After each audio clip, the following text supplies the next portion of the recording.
Okay, so, oh, that doesn't work. All right. So the topic of today's discussion is, the age-old question of whether or not you think you should whoop your kids. Now, the first thing I want to just sort of say about before we get into this lecture is that at no point am I going to tell you that you should or shouldn't whoop your kids. At the end of the day, that's going to be your choice. But there are some things that I would recommend to you if you are a parent now or you think you'll be a parent in the future. And that's, one, do your homework, go out and look at the research, look at the evidence, and see what it has to say. And two, if you're ever really in a situation where you've got a really tough kid or the kid's just giving you a hard time, don't think like you have to go it alone. I encourage all people to reach out for help, to draw on the resources that they have and see what can be done about it. Because it could be that maybe there's something that the kid needs to do differently.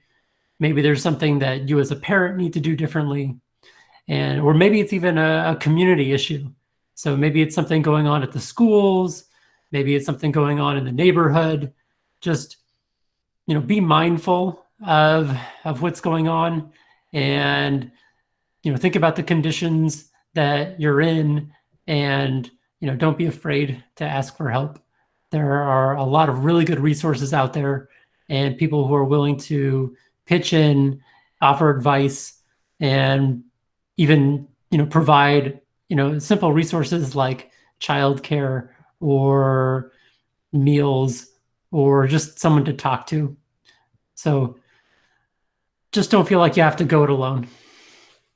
So that said, another thing that I want to just point out is that by and large, when it comes to the scientific community, as far as the medical community and the pediatric community goes, they're generally on the side of don't whoop your kids.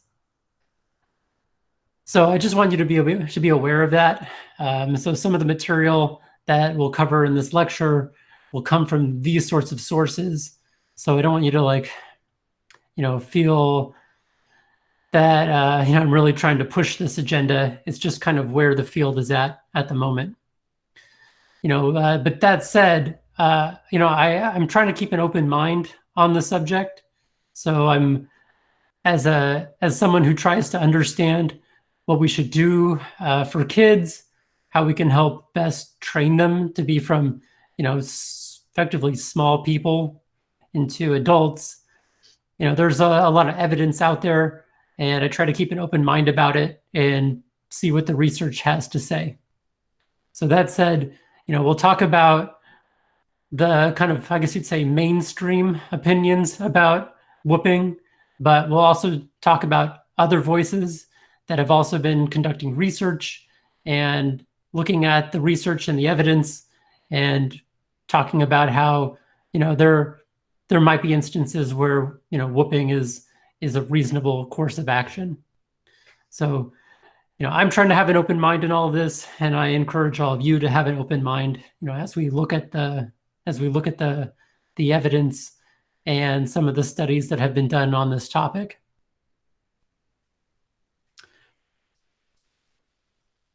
Okay, so the outline for this discussion. So first, we're going to talk about, I guess you could say, trends in physical punishment. Not really trends in how often kids are punished physically, but just people's opinions about whether or not this is something that people should be doing or not, and how those have changed over time. We'll then briefly just look at the American Academy of Pediatrics, what their policy is on whooping. So this is a big organization. It's highly influential when it comes to parenting advice and medical practice and counseling. So what they say matters. We'll then have a general discussion. So it's really during this point that we're going to ask the question, should you whoop your kids? And at that point, I'm really going to want to hear about your opinions and your experiences and really your reasons one way or the other. And then we'll then spend the rest of this discussion just reviewing the evidence. So we'll look at evidence that goes against whooping. Then we'll also look at evidence that's for whooping. And then we'll kind of go back and forth. So if you, so we'll go back and forth between these. And then we'll end on this idea of parent training. So as I said earlier, there are a lot of resources out there to help parents navigate these situations, how parents can learn to be better parents, how they can work with their kids, and together find some sort of arrangement that just makes life in the household a lot better. So I want you to at least recognize that there are resources available, that there are services in the community, and that the evidence supports the idea that, if you're in a really tough situation, that there is help and that help works. So as far as physical punishment trends go, the survey data generally shows that most people aren't whooping their kids as much as they used to, or I guess you could say fewer people are agreeing that it's something that people should do.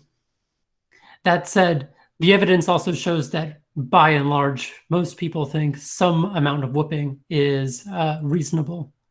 So this is a Harris Interactive national poll from 2013.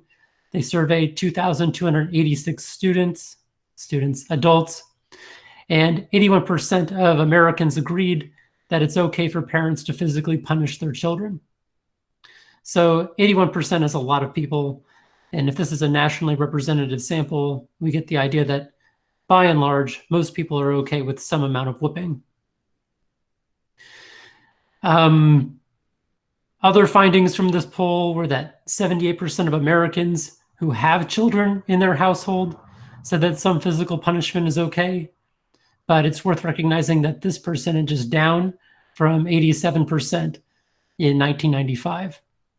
So again, still, by and large, most people think some amount of whooping is all right.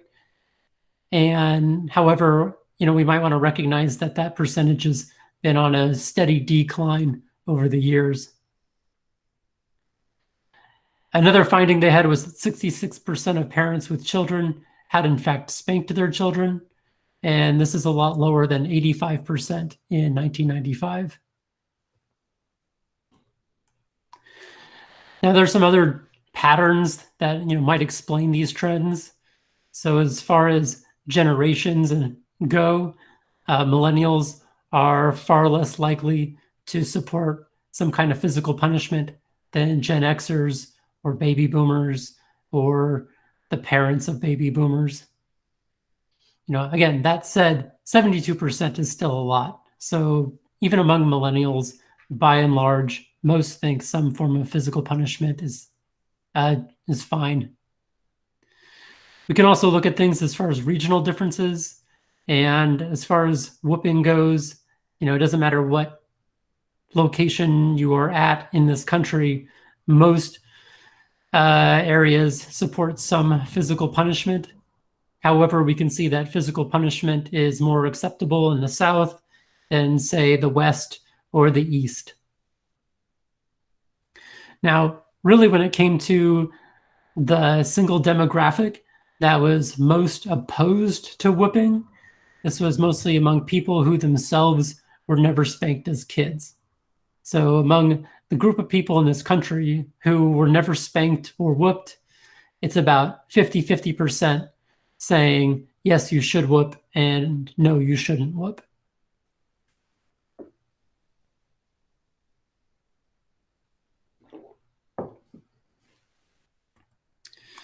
So again, at the beginning of this lecture, I told you that by and large, the medical and the community is on the side of not whooping your kids.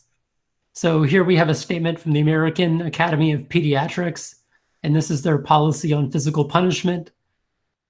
So on the one hand, they strongly argue that parents should discipline their kids. So, this question of should you whoop versus should you not whoop, that's a different discussion than should parents discipline their kids or not discipline their kids. And by and large, everyone seems to agree that kids need discipline. You should discipline your kids. The real question then is just how should you discipline them? So the American Academy of Pediatrics argues that effective discipline strategies are necessary for raising children. However, they argue things like spanking and other forms of corporal punishment, as well as even verbal shaming, that these are not acceptable. So again, these aren't necessarily my opinions. These are the opinions of the American Academy of Pediatrics. This is a large organization that has a lot of say in how kids get raised in this country.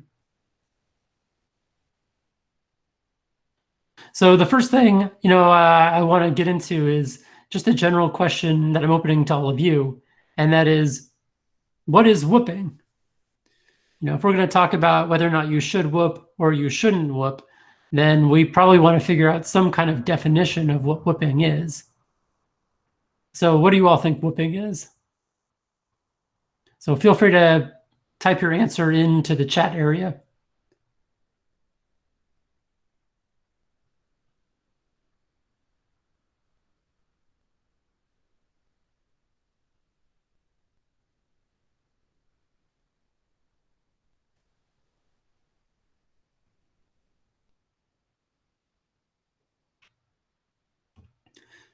Okay, so Hunter said getting the belt.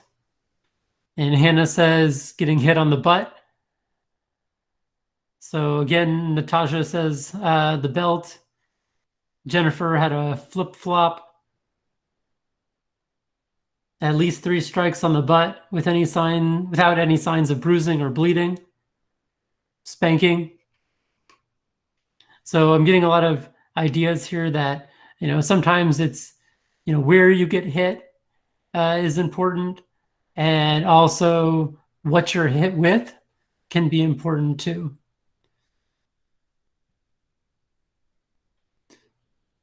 So I guess another question is, what isn't whooping?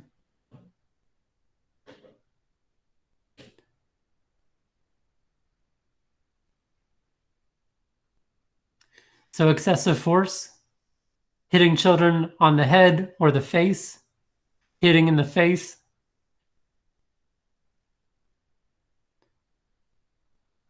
pinching. So what else counts as excessive force? Trying to injure, so intent, pulling the ear, using objects, the wooden spoon, pulling. Okay, so, we do recognize that even any physical punishment done with anger, so again, intent is really important. Okay, so we recognize that intent can be really important for deciding what is whooping and what isn't. This is also worth discussing because, we think about whooping, but, a lot of times people will separate whooping from abuse. And I think we all recognize that you shouldn't abuse your children. So at some point, there might be a gray area between whooping and abuse. So it can be really helpful for us to, clarify our definitions. So it kind of sounds like, if it's hitting out of anger, or if it was intentionally trying to injure the kid, or using certain objects. What else was there? Hitting in the face, any kind of excessive force. And this might actually cross the line from just discipline into actual abuse. So Hunter pointed out that, again, if the kid didn't do anything wrong and the parent is just doing it because it makes the parent feel better, then that's also no longer whooping. Okay, so these are all really good points. So a lot of times when we think about whooping and whether or not you should whoop or shouldn't whoop, the definition is really important. And this is really important also in terms of, when you do your own research and look into the evidence on the effects of whooping, it's again, worthwhile to think about what the definition they used of whooping is. Because if they have whooping and if it overlaps with, say, abuse, then they might see a lot more negative outcomes of it than if they just focus on maybe a spank on the bottom.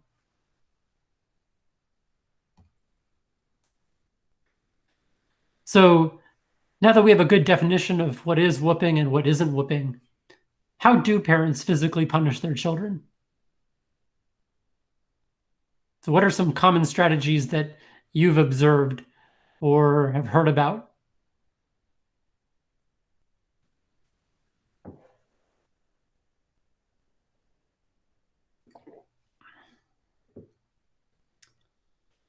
So getting the belt. So what other forms of physical punishment? So, I mean, I'm getting things like timeout and taking away privileges, but let's focus more on the physical side of things. So, getting the belt. What else?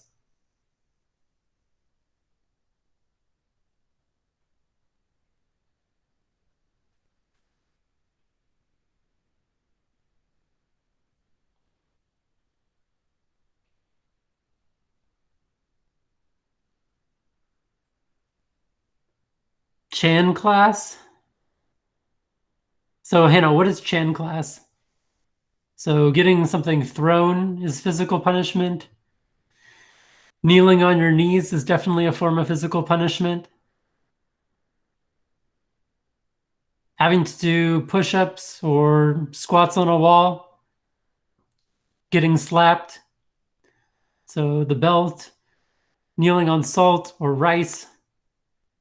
Oh, okay, so it's Spanish for the flip-flop. Soap in the mouth, right? Yeah, so physical punishment can also be, in a way, chemical. Hot sauce. So what else do parents do? What's the most creative thing that a parent has done that you know of?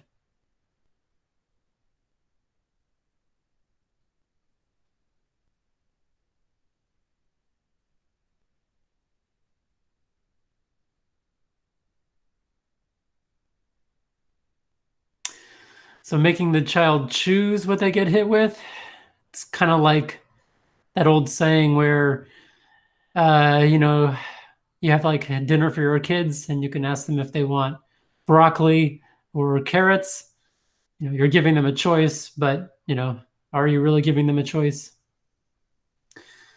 Choosing the switch. So what is a switch? Choosing a belt. Okay, so it's kind of like a stick or a tree branch or a limb. So maybe they have the kid go out into the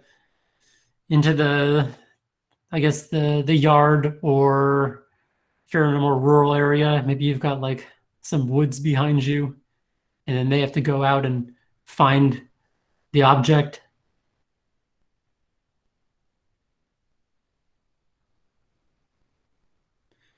Okay, so something like a paddle almost, an extension cord.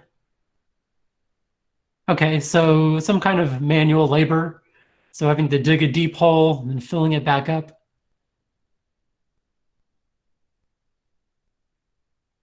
Whew. So adding nails to the belt. Yeah, that's a rough one. Okay, so we can recognize that there's a lot of different ways that parents physically punish their kids. And it sounds like a lot of times, especially when it's the more creative options, it usually involves some kind of object. But then, we can also think about some alternatives, like writing a 500 sentence. So maybe making the kids write a whole bunch, like writing the same sentence 500 times. We can also recognize, as Taylor pointed out, that chemical restraints are sometimes used, like hot sauce, and, soap in the mouth. So we recognize that there's a difference between whooping and abuse. We recognize that there are a lot of different ways that parents whoop their kids. So why is it that, parents should whoop their kids? And, what are some of the reasons why they shouldn't?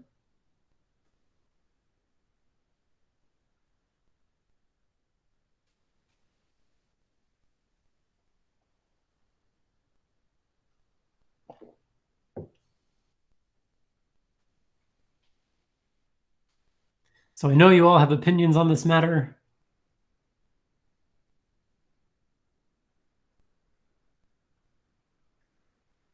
So they want to scare their children.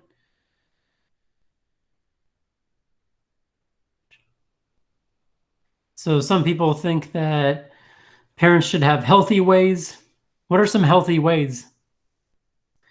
So it's about teaching them behaviors they shouldn't do.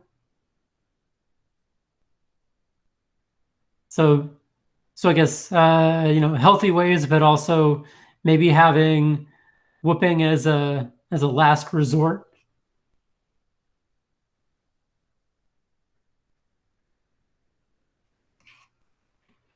So one of the ideas is that parents should whoop, or they shouldn't do it because then kids might rebel.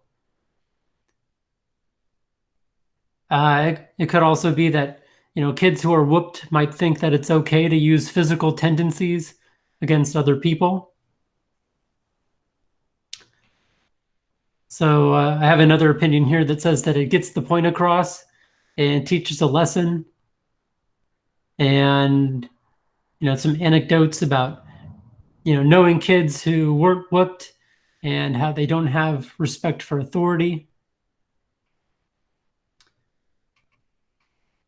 So some people say that maybe whooping depends on how bad the kid is. So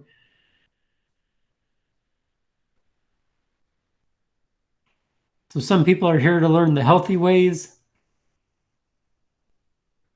So sometimes whooping is about immediate compliance.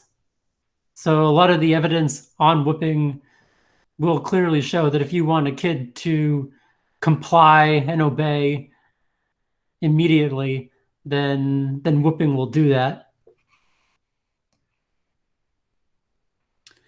So some people have offered some ideas about healthy ways. So taking things away, so a cell phone, putting them in timeout, different forms of, I guess, positive and negative reinforcement.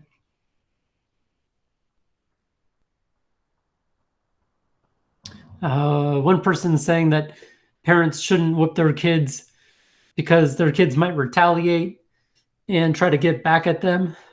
So, as a parent, you might think, oh, I can whoop this kid and nothing is going to happen to me. But, maybe your kids will rebel and do something back to you. Some people say that they'd rather be whooped than have their phone taken away.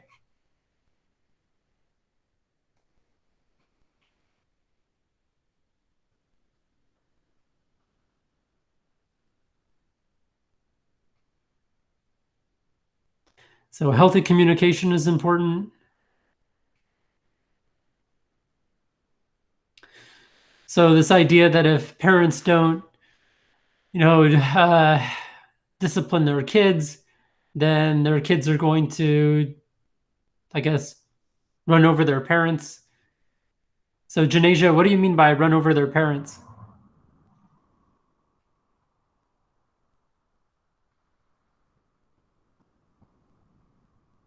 So some people talking about how whooping is a form of tough love, and if they don't receive it as a kid, then they might receive it as have a rude awakening later in life. So what do you mean by a rude awakening?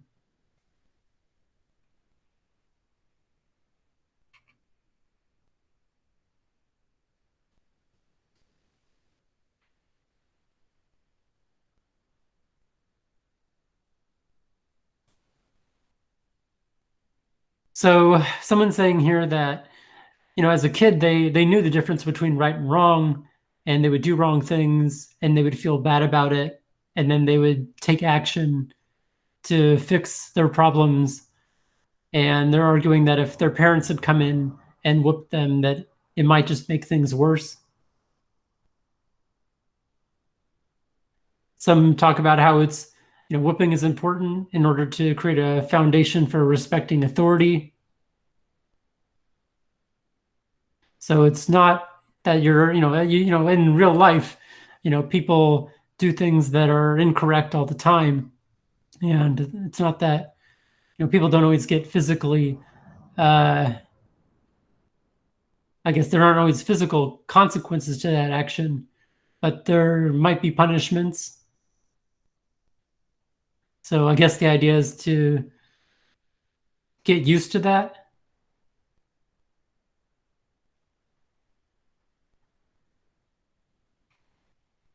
So some people say that tough love is tougher in some families than others. So this idea that discipline is important and kids need to learn discipline. And if they don't, then they're not going to follow the rules or the laws later in life.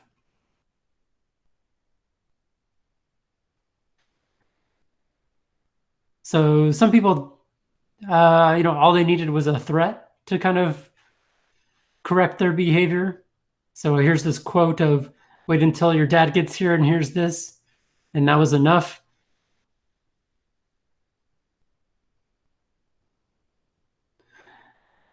Oh, so here's I guess a good question, a good point about whooping and not, or I guess of not whooping. And that's that some parents could be suffering from mental illness. So some people might have a mental illness and they're not even aware of it, or maybe they are aware of it, but they still think that whooping is okay. So then that becomes the question of, well, can they really have restraint? Again, we talked about the difference between abuse and whooping, and we all recognize that parents shouldn't cross that line. But if there's a parent who has a mental illness, then they might have a really hard time knowing what the line is, knowing when they've crossed it. Maybe if they have anger issues. So argues that whooping helps people fear authority. Oh, more than respect? Okay. So I guess there's a difference between respecting authority and fearing authority. And this idea that physical punishment, so some kind of whooping, is more about the fear of authority than respecting it. So I can see that. I can see how people can have a fear of authority, like they're really afraid of getting caught, but maybe they don't think that authority is right.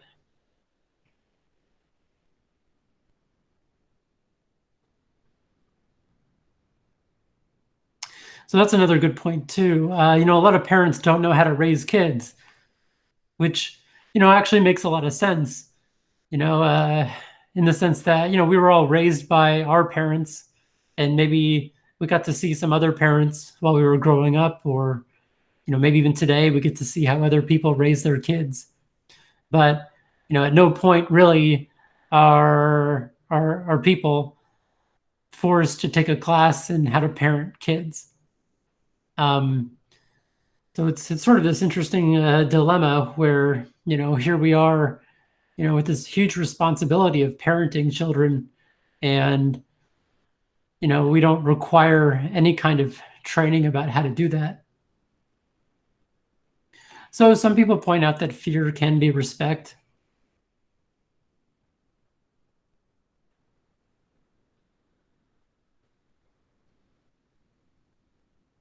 Some people say that fear should not be something that's in the family.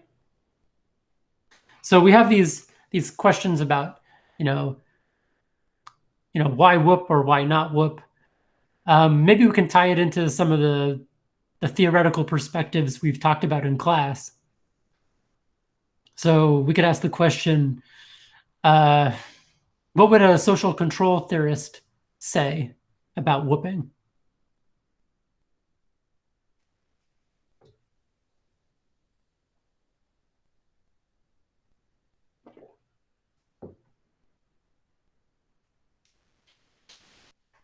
So when we think about control theories, one of the more popular ones is Hershey's social bond. So remember, the bond had several components. So it had beliefs, attachment, involvement, to just name a few of them.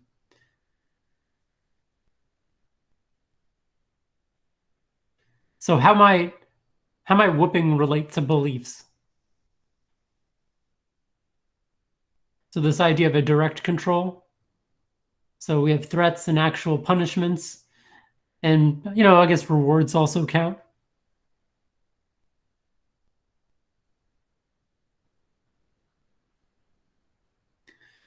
Okay, so it kind of sounds like maybe Hannah's drawing on some social learning theories. So if you're whooped as a kid or whooped growing up, then this might teach you to believe that physical force is a way to resolve conflicts in your life. What do you think about that idea?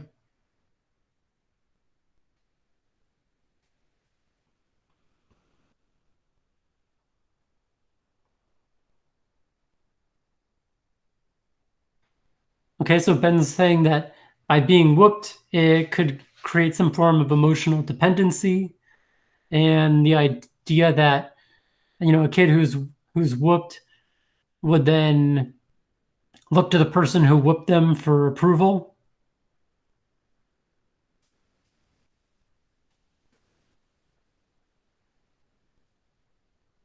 So these are all really, I think good uses of the theories.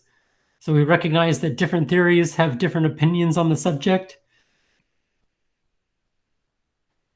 What about labeling or the social reaction perspective?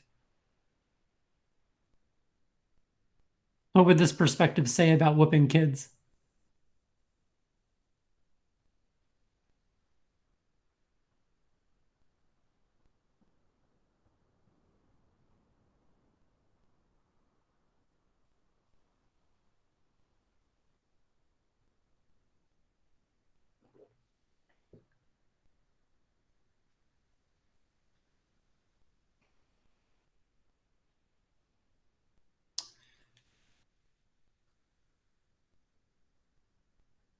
Okay, so Hannah's drawing on the social learning theory perspective again. So it could be that if, a parent whoops their kids in front of other kids or parents,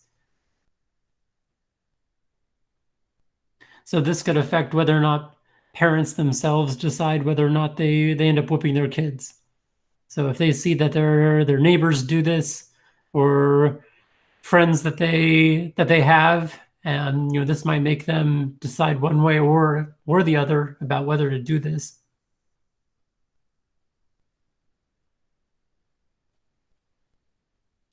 Okay, so the question of why whoop versus why not whoop, sometimes we can think about it in terms of the theoretical perspectives that we've talked about in class, and these different perspectives might have different opinions on them.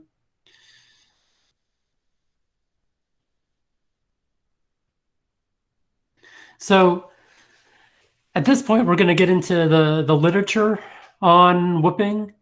And again, as I promised, we're going to look at both sides of the debate. So, as I said earlier, there's a vein of research that is highly anti-whooping, and then there's another vein of research that is very pro-whooping.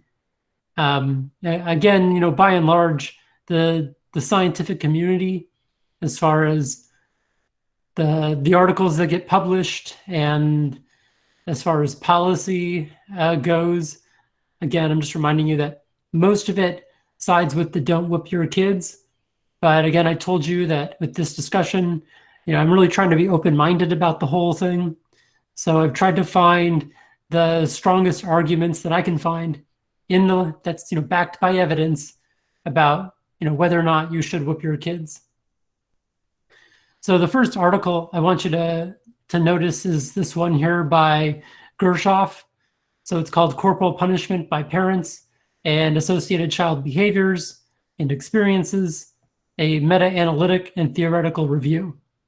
So this is a meta-analysis, and basically what this means is that Gershoff went out and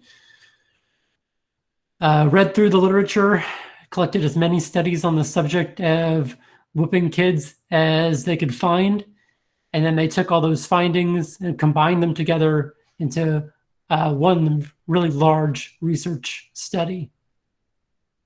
And this article is really popular. So it's been cited by over 2,000 people. Now, if you go to Google Scholar, you can search for articles, and if you have an article that you know about, you can plug it in there and find it, and it'll show how many citations it has. And generally speaking, articles that have more citations are considered more popular. They're also thought to have a larger impact on what it is people think they should be doing. So this article has over 2,000 citations. To give you some context, so here's an article by Dr. Bolton. So here Dr. Bolton is, and he's a seasoned scholar. He's an expert in his field. So he does a lot of work on race and policing. And here's a book that he wrote that was published in 2004. And as you can see, it's been cited by 148 people. So here Dr. Bolton is, who, he's a respected professional in his field. He's the head of the department. He's had a very successful career. And this article has been cited by only 148 people. Hannah, it's our Dr. Bolton.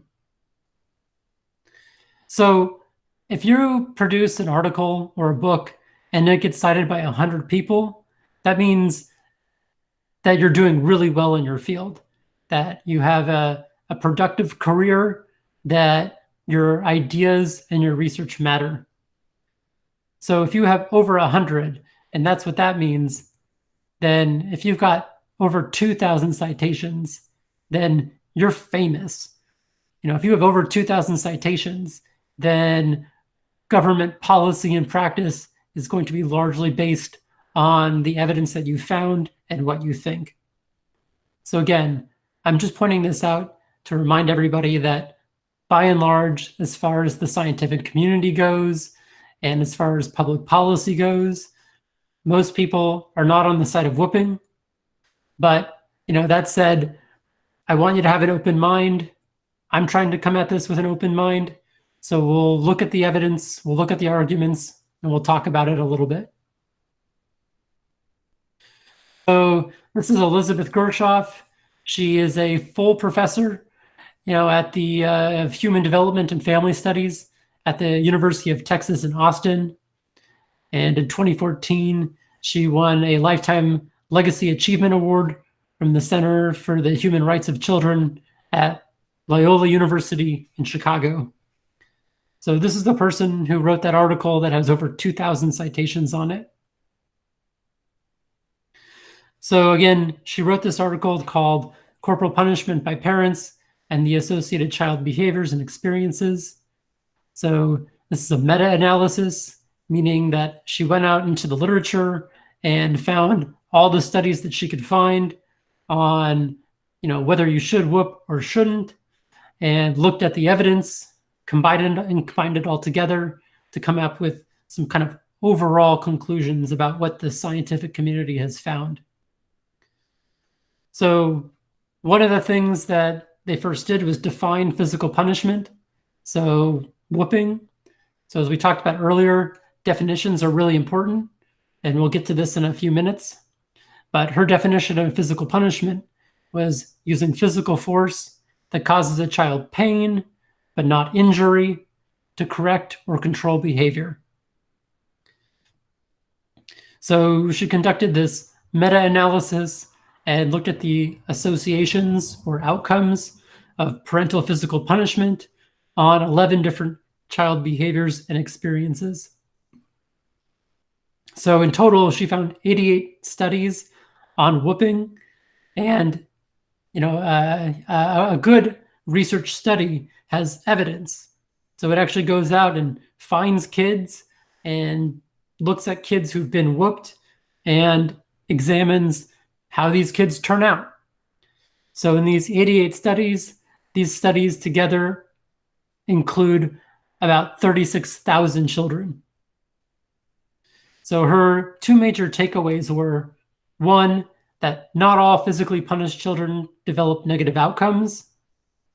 So there are kids who get whooped and it doesn't have any long-lasting negative effects. But they also argued that more negative outcomes than positive outcomes result from whooping. So remember, this article is a really important article that's on the side of you shouldn't whoop your kids.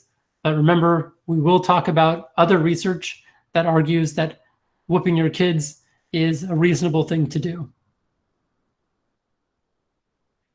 So Gershoff, in looking at these 36,000 kids, found that kids who were whooped were more likely to be aggressive, that they were more likely to have negative relationships with their parents, that these kids were more likely to show antisocial and criminal behaviors, that these kids also had more mental health issues, so their mental health decreased. There's also a decrease in moral internalization, also increase in likelihood of abuse. There was also an increased abuse of spouse or own children in adulthood. So this idea that kids who are whooped are more likely to not only whoop their own kids, but also their spouses. One of the things they did notice was that if you whoop your kids, there is going to be an immediate compliance. So if you really want your kids to obey, comply, and just do what you say, then whooping will in fact do this. So, this study has been cited by over 2,000 people, and it's had a huge impact on policy and parenting recommendations and guidelines. Now, this isn't the only discussion that's happening. So here's some commentary by Baumrind and Zellera and Cowan. So they produced this study called Ordinary Physical Punishment. Is it harmful? And they basically looked at the study produced by Gershoff and came up with some criticisms about it. So they argued that the meta-analysis that was conducted, so those 88 studies, was based on a large number of studies that themselves were poorly designed. So, not all research is really equal. So some studies are more rigorous than others. As you take your 310 and 305 courses, you'll learn about different sampling strategies and different experimental methods that, when these are employed, really help show what we think is happening. Now, sometimes we can't access those really high quality studies, but people still do research anyways. So Baumrind and everyone else who was part of this paper was saying that a lot of the studies that Gershoff looked at just weren't very rigorous.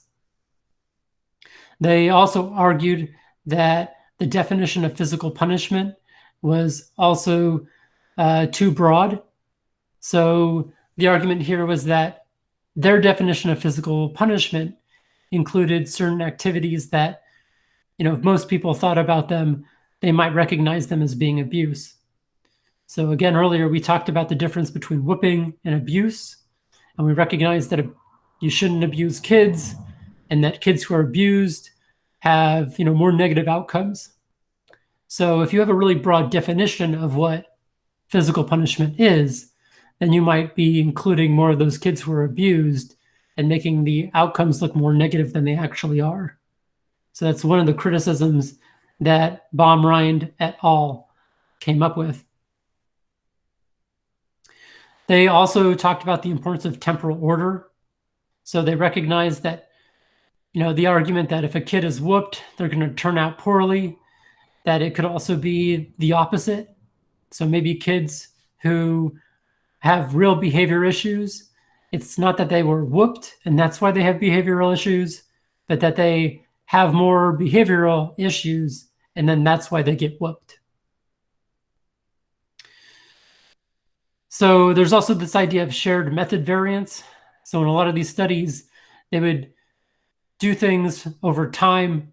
So they would ask maybe parents during the 5th grade about whether or not they whooped their kids and how their kids behaved. And then they would follow up with those parents later on and ask them the same questions.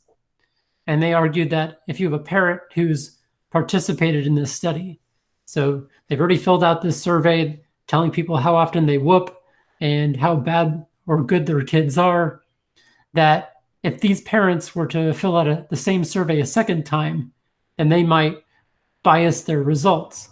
So they might think, well, my kid's better now than they were, or not as good as they once were.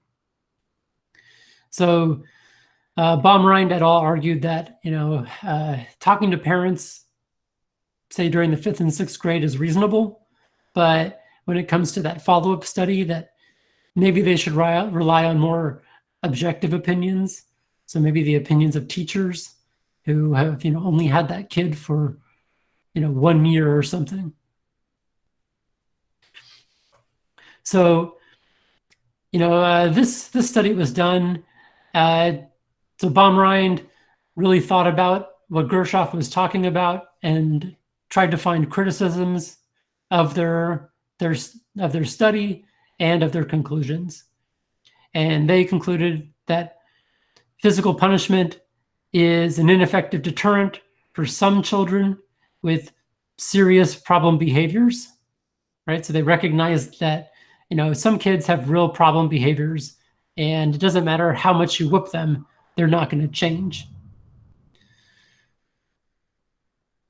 And they generally argued that the negative outcomes that people were seeing weren't really due to the whooping, but more just to ineffective parenting.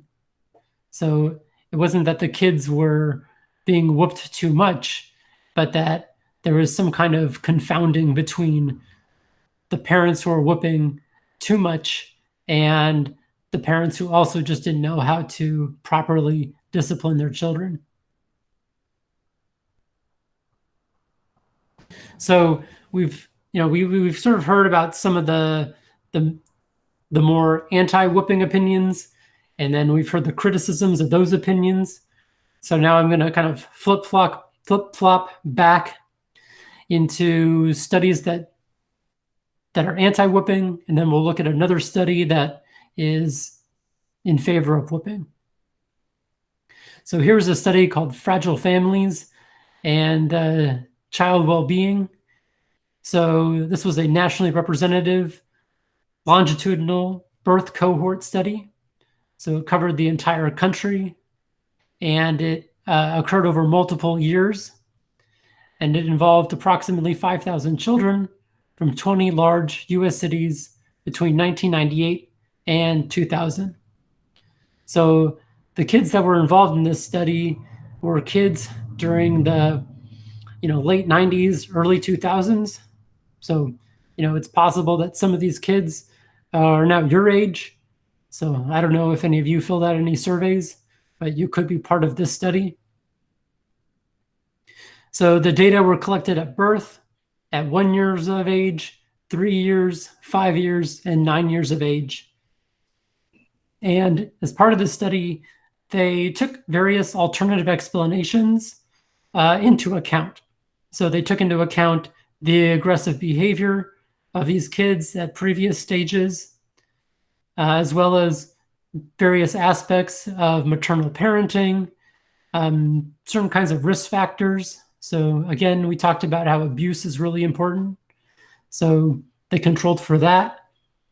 And they also took into account differences in demographics. So differences in race, class, gender, and so forth. So this study found that At age 5, children who were spanked for more than twice per month at age 3 were generally more aggressive. And they also found that at age 9, children who were spanked at age 5 had higher levels of externalizing behavior. So more things of like more behaviors like ADHD and antisocial type behaviors, and that they also had lower language proficiencies. So, that's one study that is anti-whipping, but there was also another study, and this is by Larzellera and Kuhn in 2005.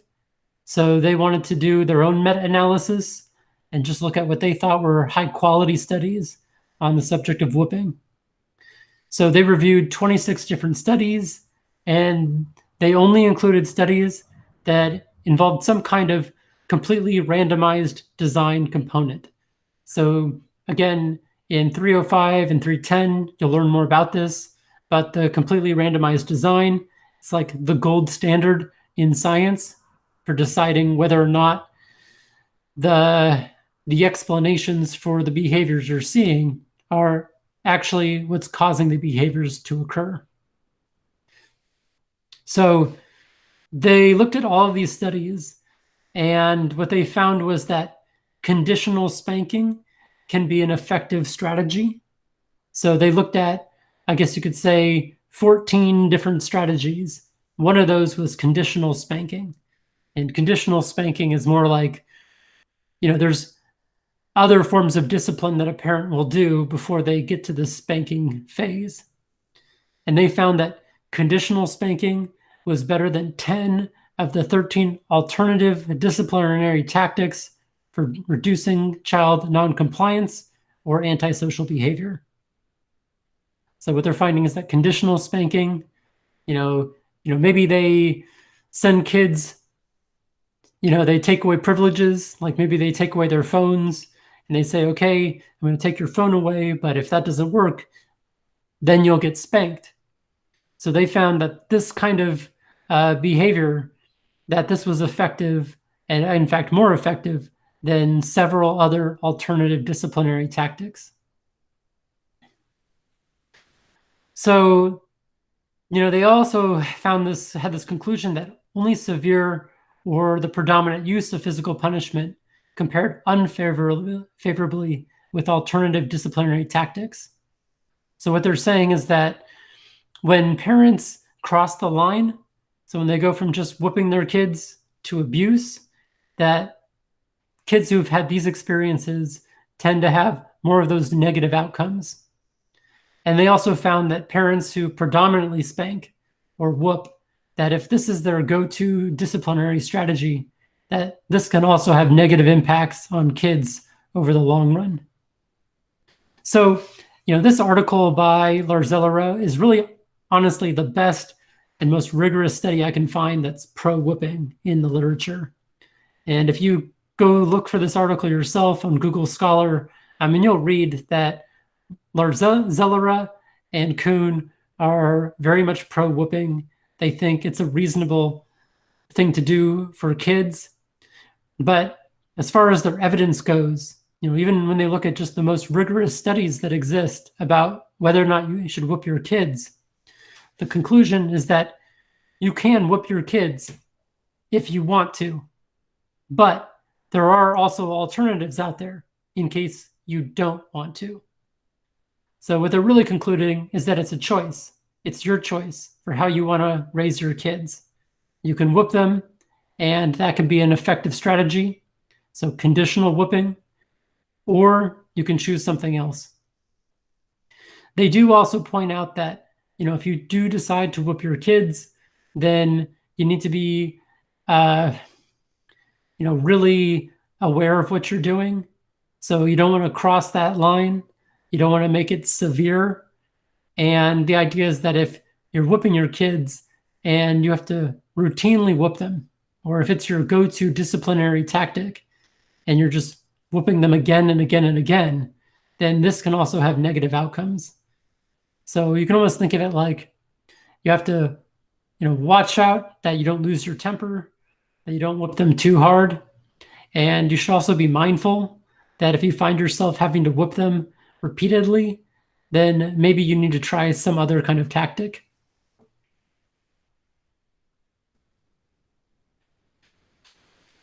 So, there's a literature out there about whether or not you should whoop your kids. Again, I said most of the scientific community is on the favor of not whooping your kids. However, I think there's also really good evidence saying that, if you want to whoop your kids, you can, and it can be fine, that there won't be negative outcomes, and that in fact, there can be some positive behavioral outcomes. The only difference between the, whoop your kids and not whoop your kids groups is that when it comes to the whoop your kids group, they do offer some caveats. So again, the whooping shouldn't be severe. And also, if you find yourself whooping a lot, then you would benefit from considering some alternative strategies. And really, when they mean by alternative strategies, it's, look, if you're whooping your kids repeatedly, then maybe you need to figure out how, really what's going on. When we think about child behaviors, the responsibility is either going to be, it's the kid. So maybe the kid is the problem, or it's going to be the parents. It could also be an interaction between the kid and the parents. And it could also be the community. So maybe there's something going on at school. Maybe there's something going on in the neighborhood. So, if you find yourself having to repeatedly whoop your kid, then, again, it's recommended to see what kind of resources are available to you, see what you as a parent can do to try to improve your parenting strategies, see what's going on in your neighborhood, and doing what you can to help your kids have better conditions. So maybe it's the school that they're at that's really the issue. So maybe moving schools can be effective, or maybe getting involved in your kid's school if you can. Just something to improve the situation. So there have been meta-analyses about parent training. So you can meet with a counselor or be part of something called various forms of family therapies. And these have been shown to be effective.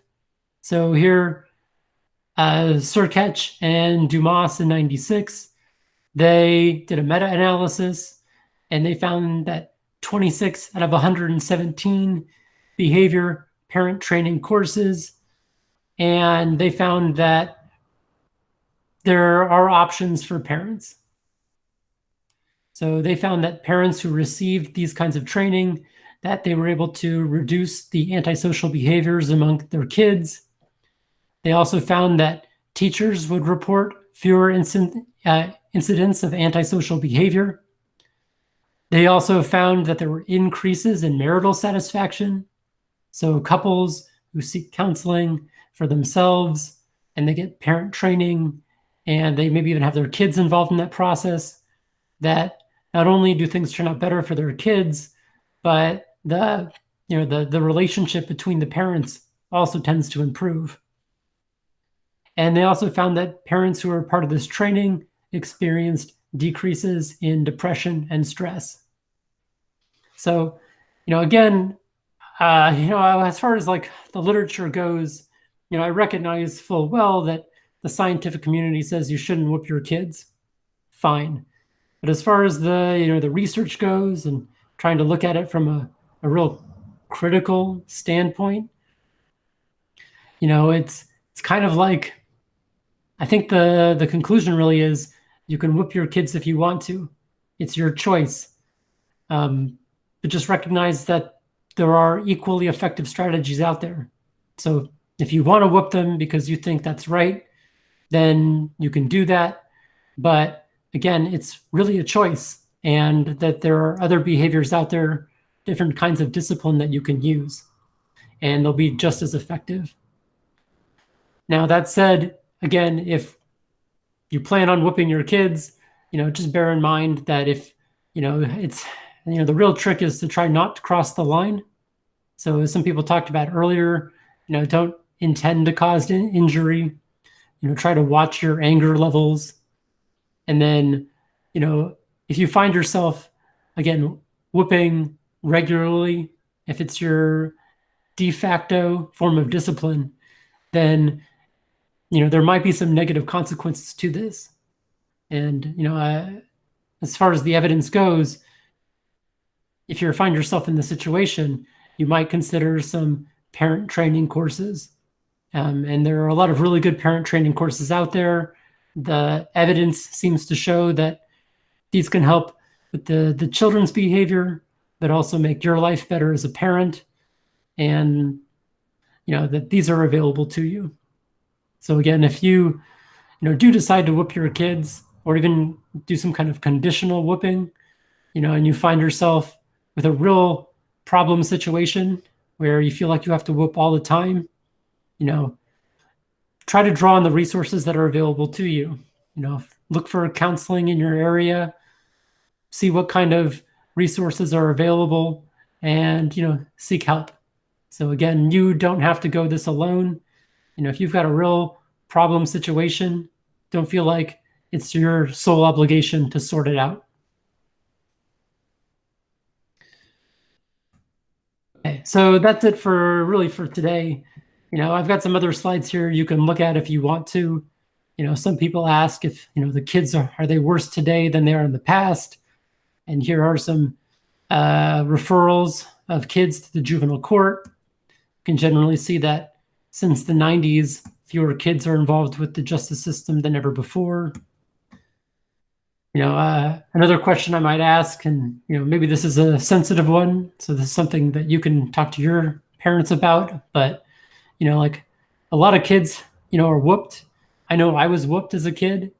I know we had the wooden spoon that would come out, and I'm wondering if any of you have ever talked to your parents about the whoopings they gave you and why they did it and what they think about it. And then there's another study here by the CDC. So we hear a lot about the CDC these days with this COVID-19 business, but they've also done research on whooping. So they've talked to adults, and there's some of their findings are here too if you want to see them. Okay, so that's it for today. I'm going to stop recording